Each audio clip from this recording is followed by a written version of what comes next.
Mayhem family, great day today. We got Jack Rozema in the studio. Unfortunately for you guys, he rode in the truck up here with me, so we covered most of the bases. We got nothing to talk about. No, man, we're really glad you're here, and I guess we should contextualize that. Me and Josh literally pulled you off of a 45-minute workout. So yeah. This morning we had two 20-minute pieces with about 10 minutes in between. Austin had like 15 minutes because he was done first, but some of us regular people had like 10 minutes in between. So we got like an elite camp going on. You're throwing down with big dogs. Yeah. Thursday, Friday, today and tomorrow will be a lot of us mayhem people throwing down for 2 full days of whatever Dom has cooked up for us. So intense. I want to get back to that because it's awesome to have you at Mayhem, and now you're even closer. But I want to replay a little bit of history because I find you to be fascinating. I listened to your interview with Castro, and there's so much there. It's like active military, in JAG, family man. You got tons going on. So let's just talk a little bit about that history. How does one become a military lawyer? So like I was telling you on the way over here, but I've told it many times, is because it is such an interesting path. I think a lot of people don't know, or they have misconceptions about what being in the military might be with all these different jobs. It's not just roll around in the grass and shooting guns and stuff. Like there's lots of cool, different, unique things you can do. Like the fitness team that we have at Fort Knox. I mean, it's in the same building as there's a couple of strongman athletes. The Army has like a band, and funny enough, they have a esports team. So they got dudes and like guys and girls that just play video games pretty much all day. We got to go up, we did some really cool videos with the recruitment battalion, I guess that encompasses that, and it did blow my mind. Yeah. So they're just trying to keep up with the times a little bit, like different recruiting environment and stuff like that. But yeah, as far as an Army lawyer, so I guess we could just like go back to the high school if you want. Like just growing up, I was always a 3-sport athlete, just loved playing sports, loved hanging out with friends and doing those different things. So I played football, played quarterback all through middle school and high school. And I was like, hey, really love football. It was probably my favorite sport to play. I did football, wrestling, baseball. So I was just like, hey, I love playing quarterback, like being in that position and stuff. But I was, as you can tell, I'm not as athletic, my stature isn't as gifted to be a Division I quarterback. Vertically challenged, they call it. Vertically challenged, there you go. But like I was like, hey, if there's one place that I might be able to play D1 football, it would be at the service academies, and they run the option offense. I ran the option offense like the whole time I was in high school. So I was like, hey, I'm going to try to apply to West Point and either walk on to a football or wrestling team. So I tried that.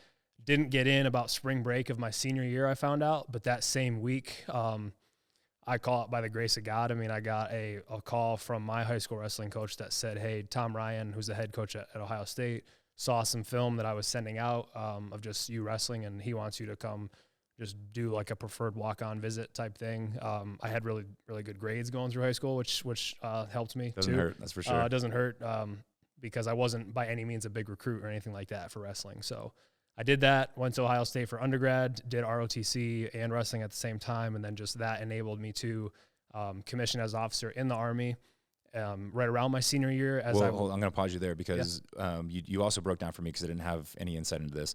The ROTC thing was still kind of like the academies told you, hey, we don't have a spot for you, but they offered it up, right? So the Army has all kinds of different ways for you to get college paid for, I guess, in a roundabout ways. Obviously, if you go to the service academies, you can get you go there for free. You don't have any tuition. But ROTC, so the Reserve Officer Training Corps, you go to pretty much any Division I. A lot of Division I bigger 4-year undergraduate universities have an ROTC program, and they have a certain number of scholarships to give out. So they can be anywhere from 2 to 4-year scholarships.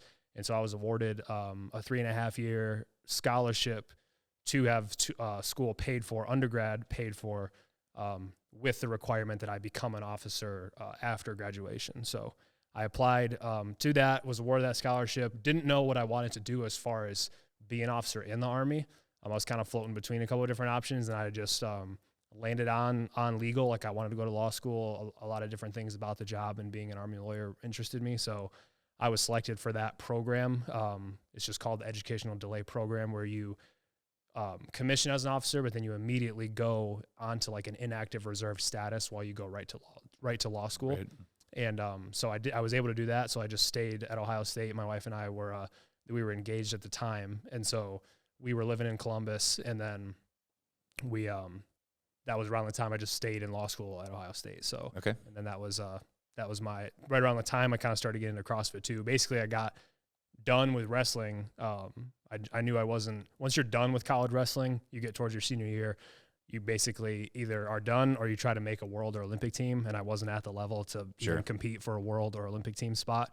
And I just still wanted to compete, have that competitive itch. So I just found CrossFit, my skill set, my body type, like a lot of it fit pretty well. Yeah. Just like the mental toughness that comes from wrestling. It just kind of, I felt like I just had a good start to CrossFit. So that was around the time I got started in it. Let me ask you this. Because I have a son who's a freshman in high school. Mm-hmm. And how old are you now? I'm 29. Okay, 29 now. It sounds as if, and you know, we're telling the abbreviated story, of course, but like, it sounds as if you either had fantastic mentorship or you were just incredibly mature for your age. Like, obviously, you got to be smart to be a lawyer. You got to be clever and you know, quick-witted to be a quarterback, even a good leader. But like in high school, did you have some critical mentors, or were you just? I mean, not a lot of kids know how to make that kind of a decision. Yeah, I give a lot of credit to my parents. Like, I was raised in a very loving, supportive home. I mean, I remember as young as I can remember, my parents just always telling me, you know, never let anyone tell you can't do anything. If you want something, set your mind to it, work harder than everybody around you, and things will take care of itself. Believe in the plan that God has for your life and just try to align your will with his, and just things like that. So it's a combination like of, the grace of God, a little bit of luck, great family. Good mentors. Like, I think I just had, good coaches, good people that I tried to seek out for advice and mentorship. Was anybody a combination of that? Yeah. Anybody military? You know what I mean? really. Like the foresight to say, hey, here's where I realistically stand in terms of, you know, being, getting a scholarship to a school, and then even considering ROTC. Like, a lot of people would just completely overlook it. Yeah.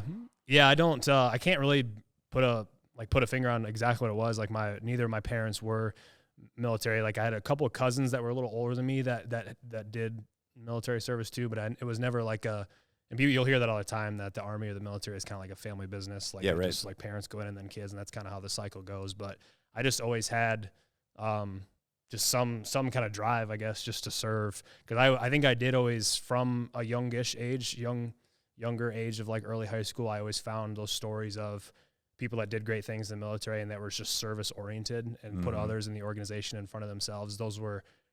They seemed to have their lives aligned around the right things and with the right values in place. And I think I was just kind of drawn to that, and I wanted to emulate that as well. So, I think just a combination of those factors. I love that. Yeah.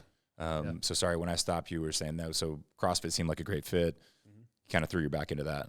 Yeah, for sure. So it was, like we were talking about in the truck, 2017, just walked into a gym in Columbus, Ohio, and it was 17.1 was my first workout. The dumbbell snatch, burpee box jump over. I remember it well. Perfect workout for not needing a whole lot of skill, just kind of grind through it. And it was like 11, 12 minutes, something like that. And, you know, everybody, I think it was just like the half a dozen people that were in the gym at the time or something. They were just like, dude, you know, like how good of a score that was? And blah, blah. And I was like, I don't even know what you're talking about. Like, I just did this workout. So, it was that kind of like got the bug in me a little bit and then just all of the different ways to improve. Like, I was nowhere close to being able to do a muscle up at that time and things like that. So you had signed up for the Open, so you were aware of like the season.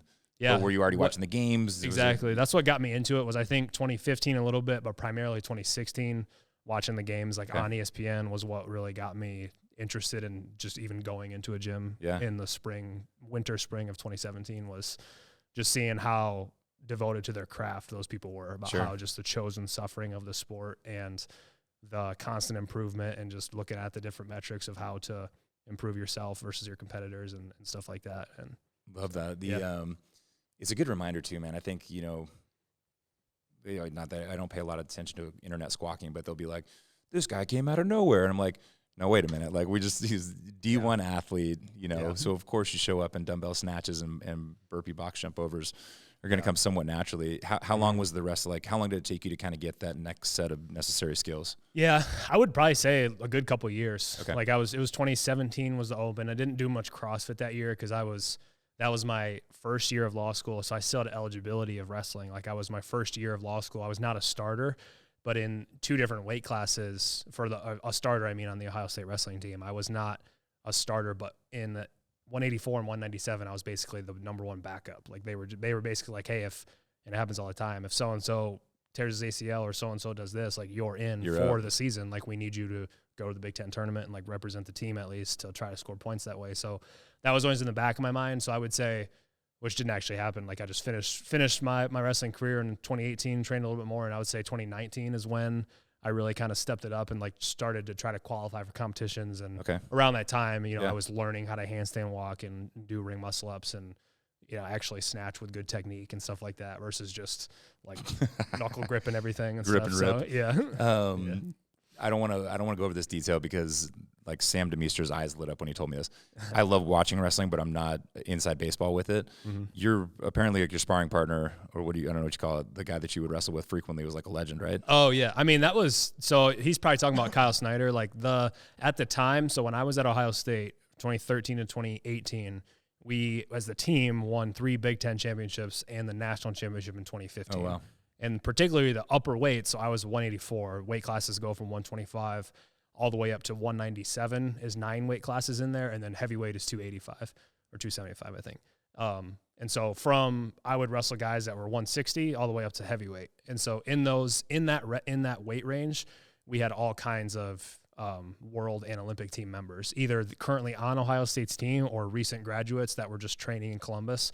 It's kind of like how Mayhem is a training camp. Mm-hmm. Big Ten wrestling rooms are often Olympic training centers where nowadays, I mean, you even have high school kids that are good enough, but you can have kids that are all the way from 17 to like 30 years old that are trying to make USA Wrestling's Olympic and world teams. So I was wrestling, Kyle Snyder, JD Bergman at the time. You had, Colin Moore, Miles Martin, all these guys that were Keith Gavin. Like you had all guys that were, like I said, trying to represent or actually were representing USA Wrestling on the world and Olympic teams. So that's incredible. Basically, I was getting my butt kicked every single day, which all is day, all practice long, which is fantastic. So, fantastic for your physical fitness. Yeah, it was good and bad at the same time. Yeah. But what a cheat code too for being in that environment with that caliber of athlete to be able to bring that to CrossFit. And this is not a knock, but I can't think of a lot of athletes off the top of my head. There's definitely a handful who have played, at the D1 level in any sport.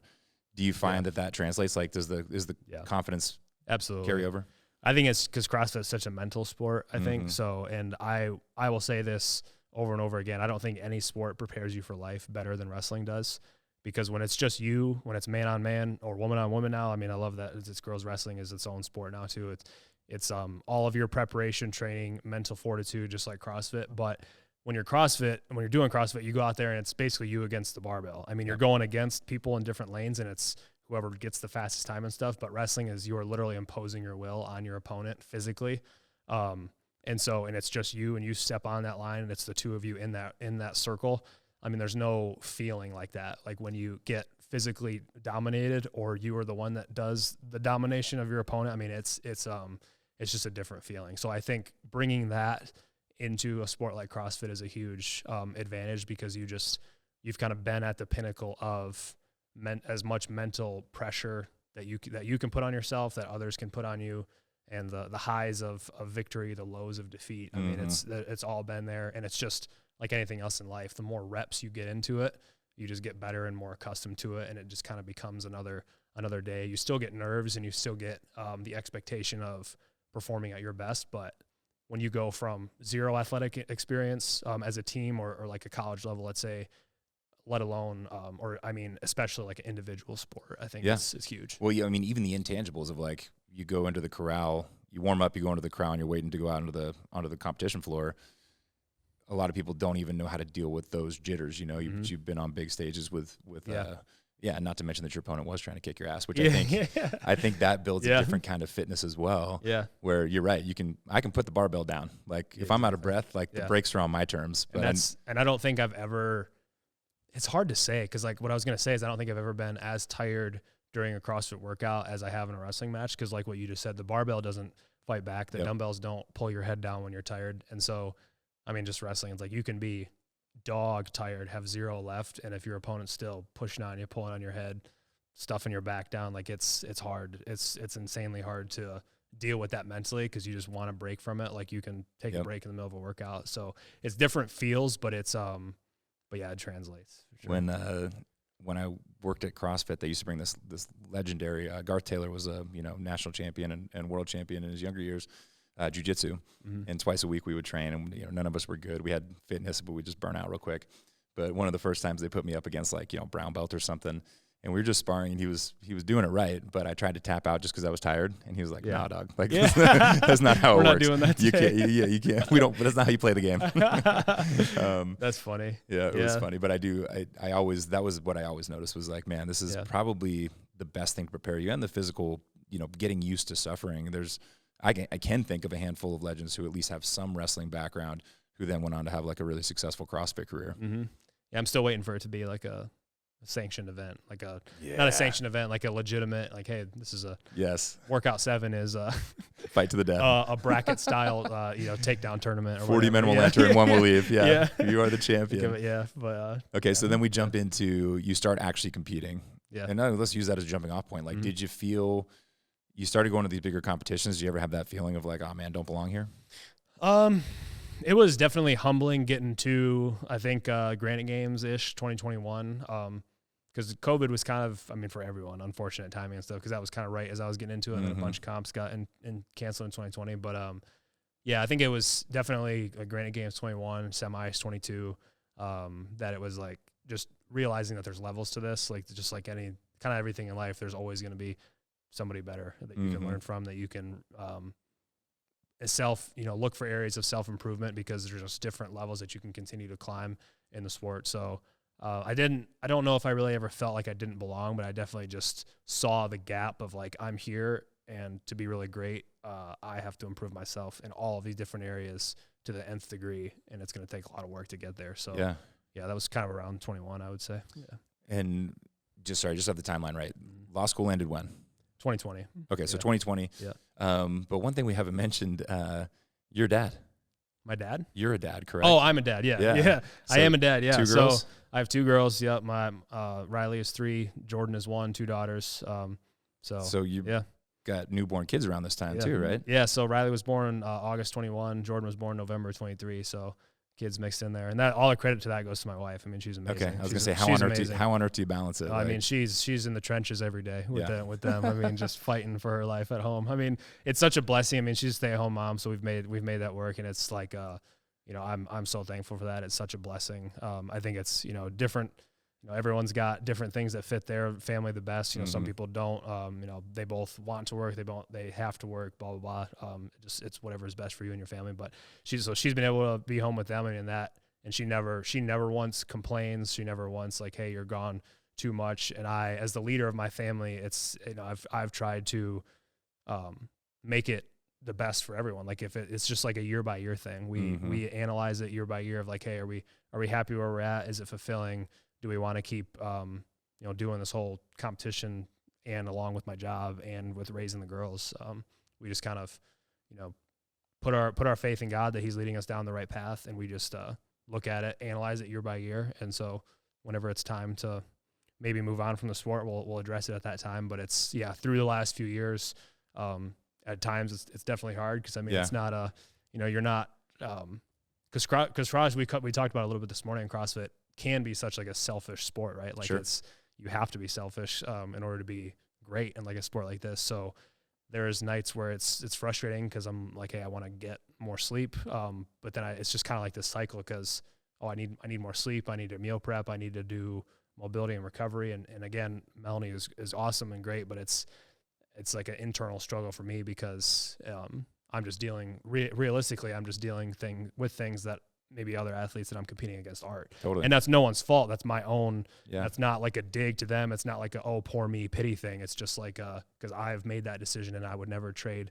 having my girls for anything. It's amazing. But 100%. It's and on the flip side of it too, it's a weird way to say it, but like you've also gotten a lot of the hard stuff out of the way. Like there's not a lot of people who are professionally training. Well, that's not, I can't say this definitively, but like, I don't think there's a lot of practicing lawyers who are also CrossFit Games caliber athletes, right? Yeah.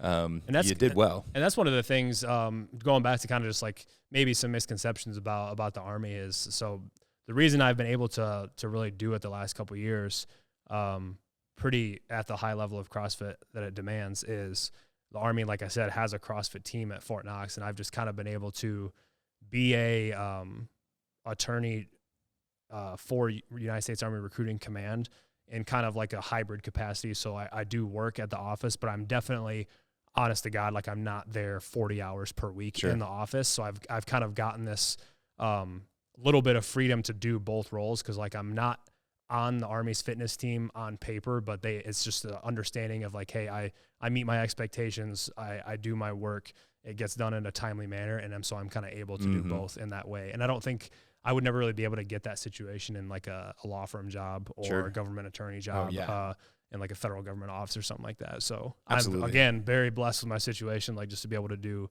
both of those things at the same 100%. time. 100%. And, you know, and you've created a lot of it too. So, but I think it's funny, when I was first exposed to Army Warrior Fitness Team, I was like, what? Like it didn't click at all. But then when I see opportunities like this, you being on big stages, like it makes a lot of sense to me, where people can get that message and they're like, you know, literally just hearing your story about like, oh, here's some other ways that you could actually use, you know, the academies or ROTC programs. Like that's a big light bulb for me, especially with a kid who's in high school. You know, I'm like, oh wow, what a cool opportunity. So I think I actually think there's some genius in it, you know, having guys like you who can be out there and kind of like be the front man, so to speak.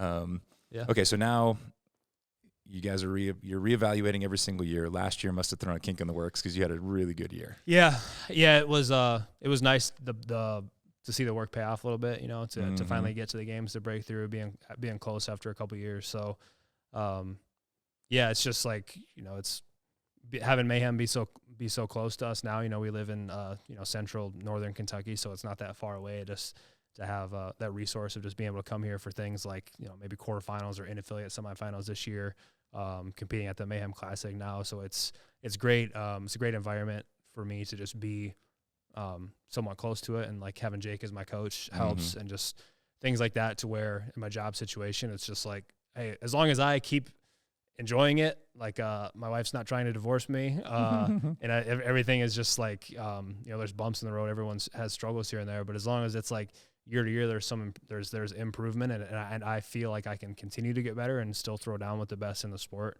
you know, I'm gonna keep going. So yeah, definitely this year, you know, I'm going to send it as much as possible, and then just see what happens, and then go from there. Yeah. Well, let's talk highlights from last year, because for me, obviously, you know, got to syndicate, and like your name was on a list, and I was like, okay, that's Jack. But then you went out for that snatch ladder and just like caught the world's attention. Yeah. I mean, if you're going to write a workout for me, it's going to be the one. Either some kind of heavy lift ladder, one of the any of the Olympic lifts, or like a deadlift event, probably better than a squat. But like, it's, you know, that if you're gonna write a workout for Jack, that's definitely one. So that was the first time ever, I would say, in my CrossFit experience, that I was like, I'm going out there to set the world record for this event. Like that was my mentality. 3, 2, 1, go. I was like, and I didn't end up doing it, but that was just like, I knew I had the capacity.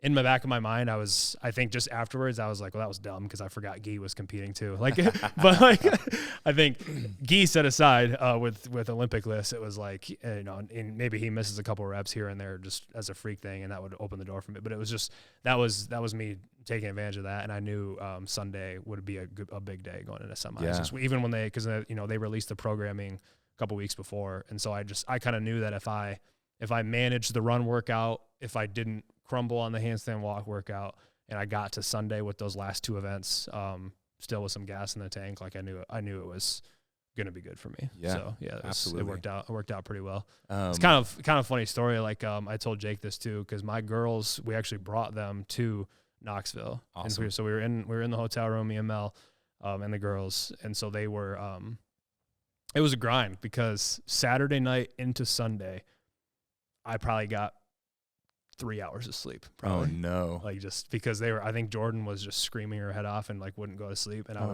and I remember it was like, and it just happens sometimes with she goes in stretches where she sleeps great and then she doesn't sleep at all. So, you know, I think I was just praying that night and the morning of, to just be able to dig deep and find something. Cause I remember staring at the ceiling at like 2 a.m. and I was like, that's when you got to know where your competitors' rooms are, and just kind of walk her around outside of that. So at least they're with you, you know? Yeah. And so it was just the weirdest thing. Cause like Friday night, Thursday night and Friday night, it was fine. And then just like Saturday night going into Sunday, it was like 2 a.m. and I was staring at the ceiling. I was like, well, I got 3 events today. That's good thing they're all short ones. That makes it even cooler though. Yeah. And that was just like, at the time it was just like, I had never really felt super groggy that day or anything. It was just like, the highs and the adrenaline of competition and those 2 workouts. I was like, not going to let something like that affect me. Yeah. As much as I can help it. I'm just going to go out Only there. so many of those moments exist in life, right? Yeah, for sure. Not to quote Eminem.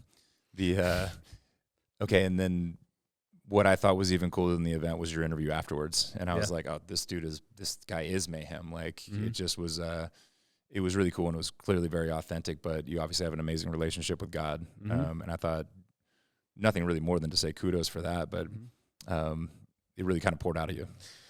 Yeah, that was what that's what drew me really to Mayhem was faith, family, fitness, service. Like just you couldn't say the values that are in me that have been instilled in me and that I've tried to, as I've matured a little bit. I still act like I'm 12 sometimes, but in my late 20s, like I've just even grown more and more towards those central values of Mayhem. And so I thought, I'm not going to let an opportunity like this where, you win a workout and like you have someone with a microphone asking you, how'd you do it? What was in your mind? Like things like that. And like, just try to be authentic because faith has always been, but definitely since I've had my girls and just the uncertainties of life and parenting and things like that, I've leaned on my faith more and more. And so that's enabled me, definitely given me strength and purpose to be the best version of myself and compete freely, I think is the best way to describe it, through college. And I think what really drew me to CrossFit specifically from a competitive aspect was I don't think I got out of wrestling as much as I wanted to. I even had teammates maybe that were like sophomores and juniors and they were like, man, I just can't wait to be done with this. Even like in Division I, like national championship caliber team, just the pressure and the expectations of it. Like some people just don't handle it very well. Sure. And so I think I was one of those. I think I was scared. I was scared to lose. I was scared to give up points in wrestling matches. I didn't compete very freely. And I think it was because of all those negative emotions that come with competing. Like, hey, I don't want to fail. Hey, I don't want to, I train super hard. And if I don't execute perfectly, then I feel like all that training was a waste. And just all those negative, counterproductive, really ungodly, not like from a spiritually correct place. I experienced a lot of those in my undergraduate and like early CrossFit career. And so last 2 years, but definitely 2024 in particular, I tried to make that more of a focus of like, hey, I'm secure in my identity in Christ. And that truly does free me to compete at the highest level that I possibly can, because I know my victory is already secure in Christ, and that's who my identity is. It's not in the results on the leaderboard. It's not in what other people think of me. It's not in any of those things really. And it's kind of like a paradox, because we as Christians, like I look at it because we are called to be great, like in our pursuits. But it's out of us. That's out of a position of, we've received grace and we've received the love of God so that we can go out and do great things and be a light to the world and salt to the world, not in order to earn our salvation or to earn approval from others. So I think that's just kind of what I was trying to express like in that interview, and I continue to try to express in how I compete and stuff, and how I try to parent and how I try to do everything. So amen. Yeah. And I love it. And it's one of my favorite things about Mayhem, right? Like it's not a recipe for being popular. In the day and age, it's not a recipe for being like Insta famous. But it is a recipe for changing lives and salvation. I think it's that really spoke to me, dude. I was like fired up for the event, but then the interview, I was like, I'm leaving.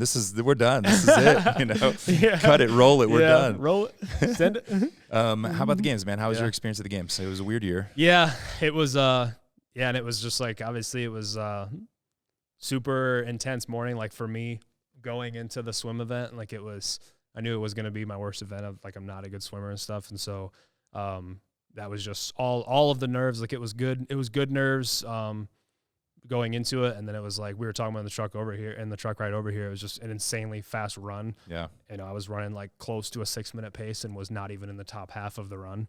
And then it was just like, I think I was the last male out of the water. And then everything with Lazar like happened. It was an insanely just roller coaster of emotion and stuff, and no one, there was never different opinions on how to move forward Sure. and everything, and different people handling it differently, which is totally understandable. And so, yeah. And then everybody, I think, made the best of the weekend and tried to make in their minds the right decision for whatever they felt was best. And so, I and many others continued competing, and yeah, it was definitely strange, and it had a lot of people being like, this isn't obviously how the games normally is, and just make the best of it and try to do you and just try to still compete hard, and stuff like that. So yeah, it was a good first experience, I would say. Like, it was there were some highs, some lows, and again, just kind of what we were talking about earlier.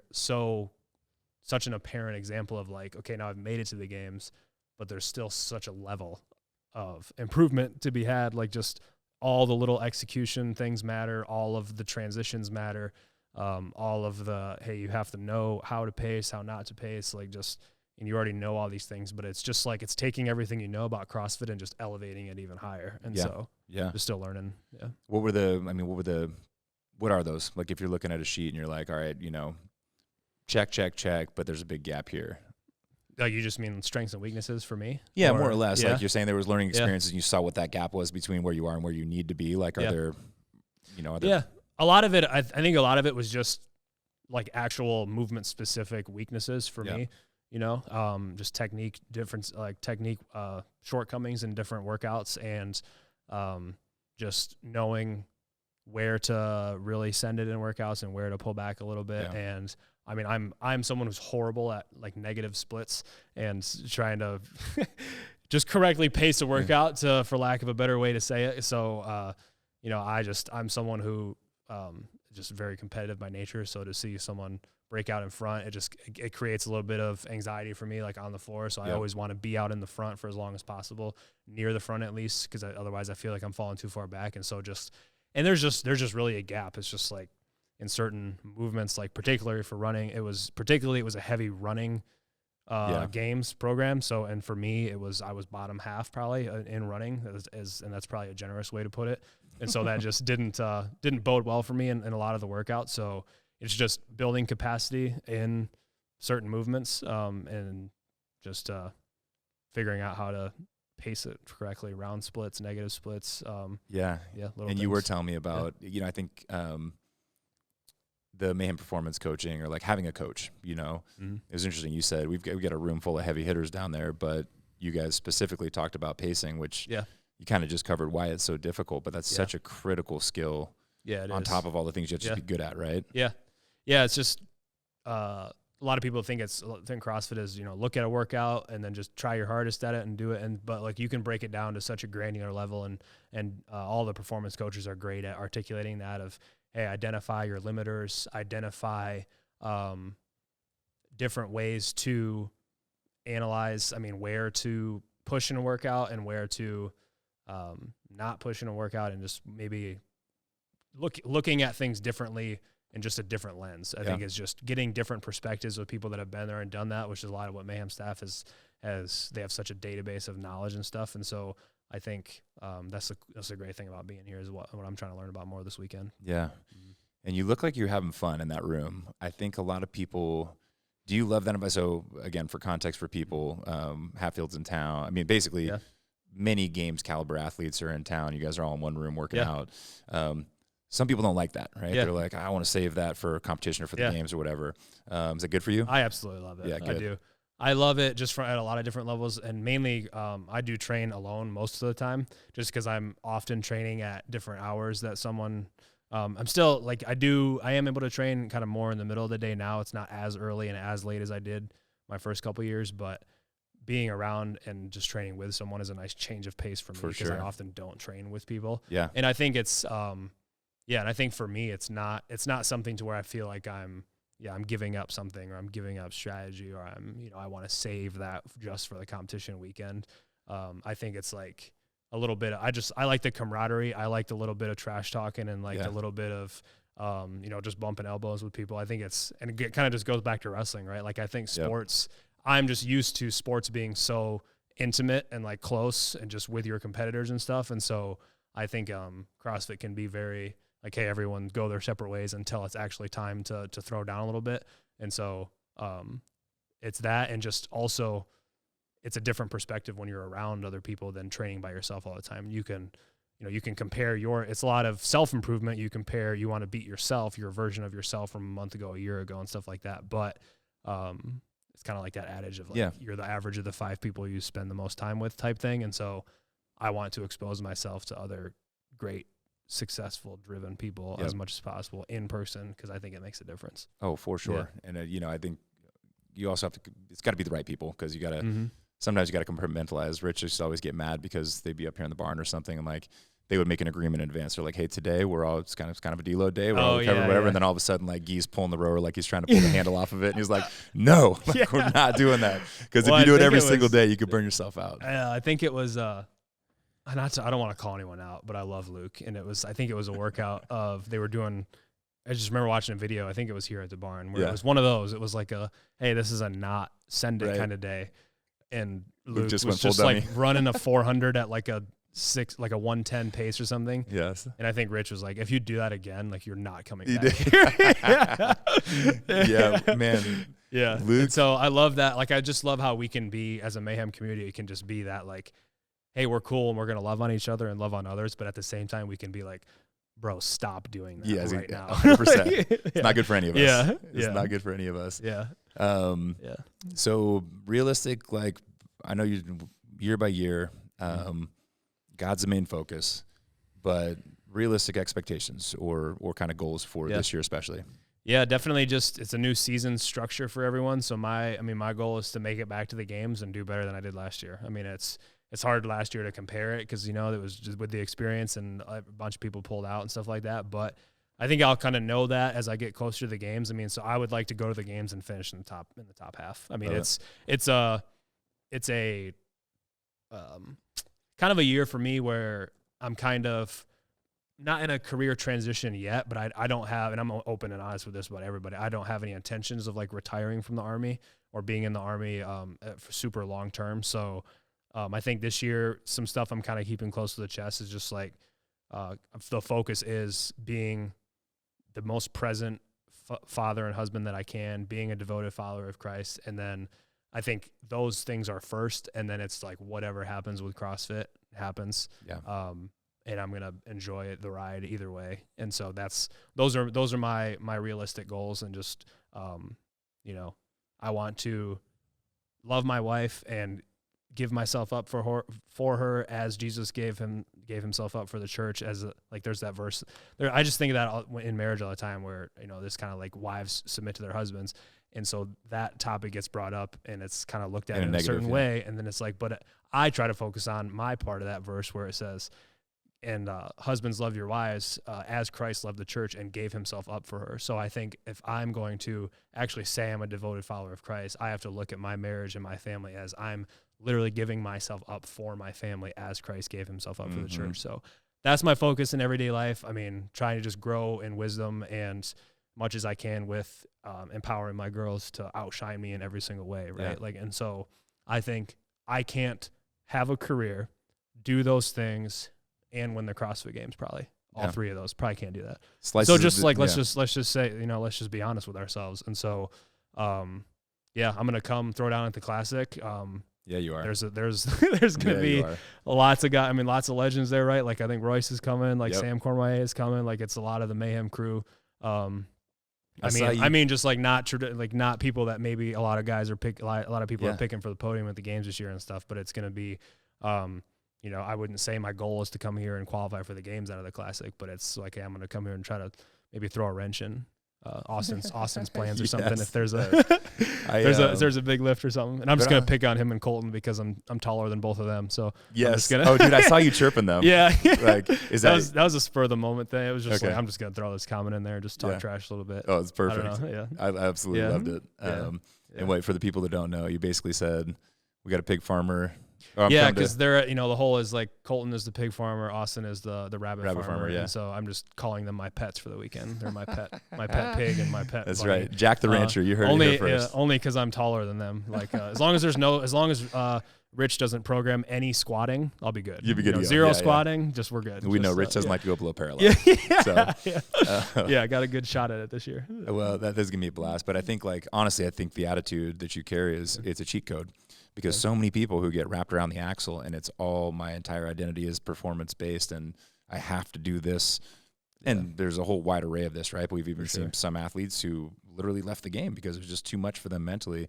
So I think your foundation is very solid. I think Emma, like just like how Emma left CrossFit, right? Like she was like, because I don't want to misquote her, but to me it was like she was saying like this is becoming, I don't like the way that my mind and my life is going because it's around CrossFit. And I think everyone has to find that point, like what's your line in the sand? Like on your deathbed, what do you want to actually look back on your life and say? And so we just all have to reflect on that. We have to reflect on, why am I here? Are we just matter floating in space? Is this just time plus nothing plus time plus chance, or is it an intelligent creator created you in the image of him purely for the purpose of loving him and walking in accordance with his will and the plan that he has, and the plan and just purpose that he has for your life? And so there's that I love as I'm trying to mature more and learn more about my faith and stuff, is just this interplay between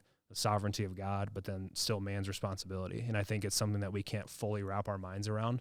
But I mean, if you believe in the death and resurrection of Jesus, I mean, it's something that I've found that it will, your life will not it's not going to guaranteed improve every aspect of your life all the time. It's not all sunshine and rainbows, but it's one of those things where it's going to equip you. I think that's what I feel more equipped than I've ever felt, I think, as my faith grows, because it's like Romans 8. It's like all things work together.